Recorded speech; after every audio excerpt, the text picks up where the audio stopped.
Joining me now is Anthony Haddad, a consultant at Heed. Anthony has years of experience in conducting market research and coming up with sales strategies for product promotions according to the latest market trends and product features. Furthermore, he has lately been involved in the digital practices of creating and modifying new or existing business processes, cultures, and customer experiences. Anthony, thank you for being with us today. Thank you, Noor. It's great to be present here today. So, Anthony, based on the successful projects you have led, what changes have you seen and how has COVID triggered the organization to take the shift towards new selling? Well, B2B buying has dramatically evolved to a far more digitally dominant buying behavior, rendering much of that commercial model not only out of date, but nearly obsolete.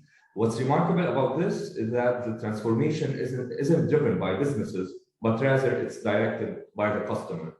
So today's B2B buyers rely heavily on digital information to support progress across their entire buying journey.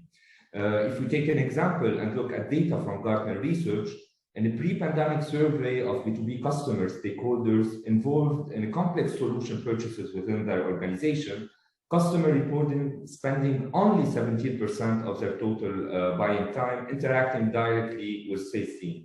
Instead, much of their purchase activity, like around 27%, involved independent learning online. Now that much of the information is available online, sales reps are no longer the channel to customers, but a channel to customers. Thus, companies that provide customers the information they most seek, specifically through the channels they clearly prefer, are in a far better position to drive commercial success in today's evolving digital commercial landscape. So what do you believe are the challenges faced in traditional selling, and what do you think are the key improvements that will significantly progress the selling activity while introducing the new digital selling model? First, the reach that was highly dependent on salespeople effort and skills to initiate contact and reach decision makers. The new methodology clearly serves the scalability of a business. Building a long-term relationship with the customer starts from the way of reaching the prospects through different channels and moving to introduce a solution. Second, the friction added to the sales process could not be solved in the old traditional way. On the other hand, the new business model offers a customer-centric process that embraces each customer's needs by understanding his current position in the buying journey. Third, interactions in the traditional business model are usually split based on their marketing or sales function. They are initiated by delivering marketing content to the customer, then by pushing sales communication. However, in the new model, the marketing content will be integrated throughout the customer journey through a tailored experience to improve customers' loyalty and drive revenues. Lastly, they tend to focus more on the dollar values, paying more attention to the average deal than looking at different factors. Therefore, the solution relies on tracking sales velocity at regular intervals and applying several approaches to improve the opportunity conversion rate, optimize the average deal, and shorten the sales cycle. And what steps could you share with us today that have helped Heed clients to achieve a successful digital transformation in an earlier phase?